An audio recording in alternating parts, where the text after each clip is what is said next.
Hey there, my friends. How you all doing this weekend? It is a Labor Day weekend here in the States. Not that I'm really doing anything Labor Day related, but if you're celebrating, have a good time.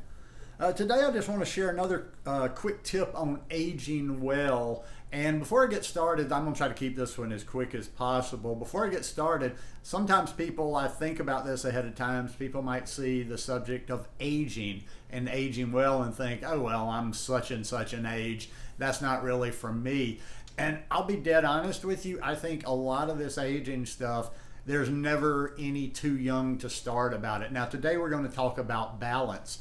And yes, this is more pertinent to older people, but establishing balance is something that you can start at very young, just as well as some of that hip stuff I was talking about if you want to go back and look at my last video. But because I saw people, and yes, the consequences may not be the same, but when I was practicing yoga for a fairly long period back in Costa Rica several years ago, I would always notice in there, these people would be in their 20s and 30s and their balance was terrible. We'd simply do tree pose.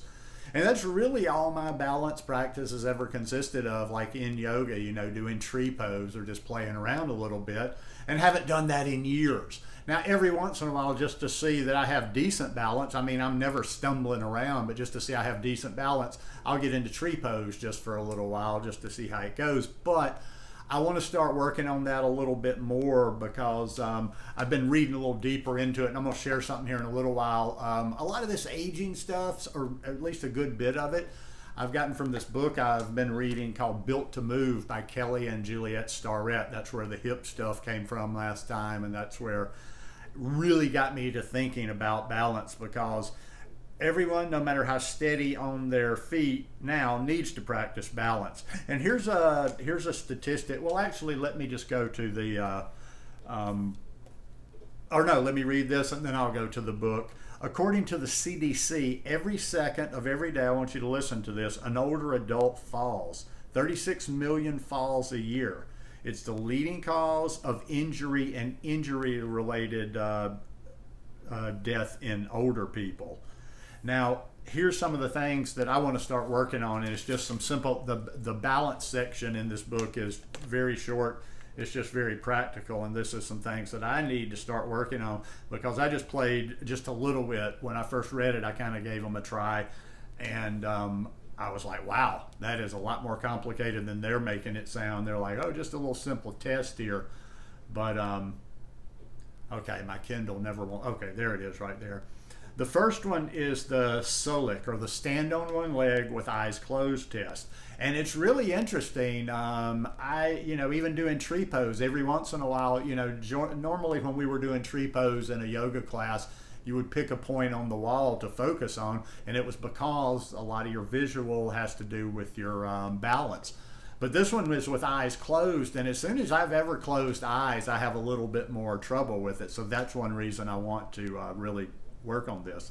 It says how steady you are on your feet depends, besides on your feet themselves, on three main factors: your inner ear, sensory receptors in the muscles, tendons, fascia, and joints and eyesight. Your eyes help you stay steady by telling you where your body is in relation to your surroundings. Without the ability to see, you must depend on your body's other balance tool. This test measures how well those tools are working. It will also give you a sense of how integral vision is to maintaining balance. It's not easy to stand on one leg with your eyes closed, and yet it just takes a little training to become proficient at this difficult task. Sorry about that. I don't know why my iPod, sometimes when I'm reading on camera, it just glitches up on me. But the test is, you want to stand barefoot on the floor in an open, uncluttered space. Now you close your eyes, bend one leg, and raise your foot off the floor as high as comfortable. Just raise it behind you, and it doesn't need to go high. Stay in this position for 20 seconds, counting the number of times you touch your foot down. Switch sides. If you feel uneasy, stand next to a wall or in front of a sink. And then what your results mean, okay, so if you didn't touch at all, this is an indication that you have good mastery of balance. Practicing the test every day may be all the physical practice you need to maintain it.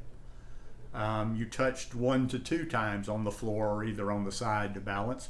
That's pretty good. This test will likely be a piece of cake for you with a little practice. And you touch 3 or more times, you've come to the right place. Your balance needs work, so pay close attention to all this balance stuff. And next we have what's called the old man balance test, but it's the test, but it's also something that you can that if you do it on a regular basis, it gets better and your balance gets stronger. So basically what you want to do is you'll need a wide open place on the floor, clear of any items, and you want bare feet. And you're going to place a pair of lace-up shoes and socks on the floor in front of you. Now, balancing on your right leg, allow the left leg to extend behind you as you reach down to pick up a sock.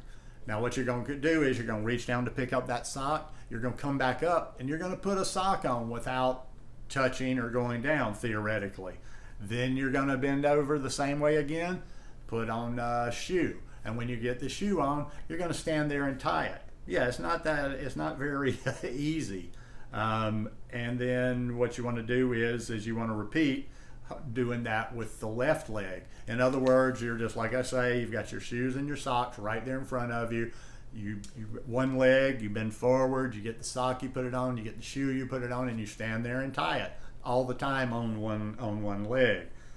And what your results mean, you didn't touch at all. If you do this the first time and didn't touch at all, you do have great balance. This is an indication that you have good mastery of balance. Practicing the test every day may be all the physical practice you need to maintain it. And I would totally agree on that. Just, no matter how hard it is, just work on doing it. You touched 1 to 2 times. This test will likely be a piece of cake for you with a little practice. And if you touch 3 or more times, you'll need a little bit more work on it, but that just means you need to I would just say keep doing those certain things. For me, to break down, they've got their advice here and different certain things, but I've just kind of broken it down for me, I'm going to start doing a good bit of balance work. I want to do, start doing tree pose again every day, focus on, and then, work on the one leg stand with the eyes closed. In other words, even with the tree pose, I want to incorporate starting to get used to closing my eyes with the balance.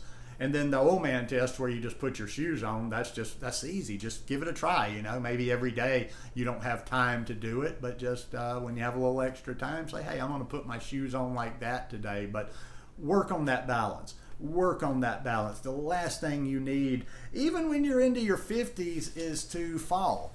Falls, they don't feel good no matter what the age is. Yes, there's more consequences because somehow stuff just hurts more as you get older. So I can get hit in the arm and it just hurts more than when I was young. But seriously, with a lot of this age stuff, it's really never too early, because I see people, listen, I've been around a lot of people a lot younger than me, having lived those years in Costa Rica. I was around a very diverse age group, and I just watch people a lot. And there's people in their 20s.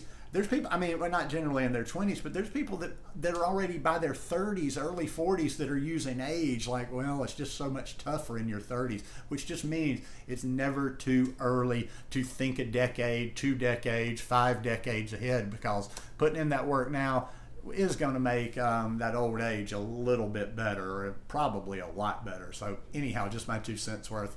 Hope you guys enjoyed this one today. If you like it, please give me a thumbs up.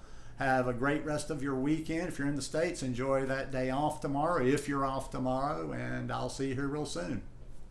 Peace.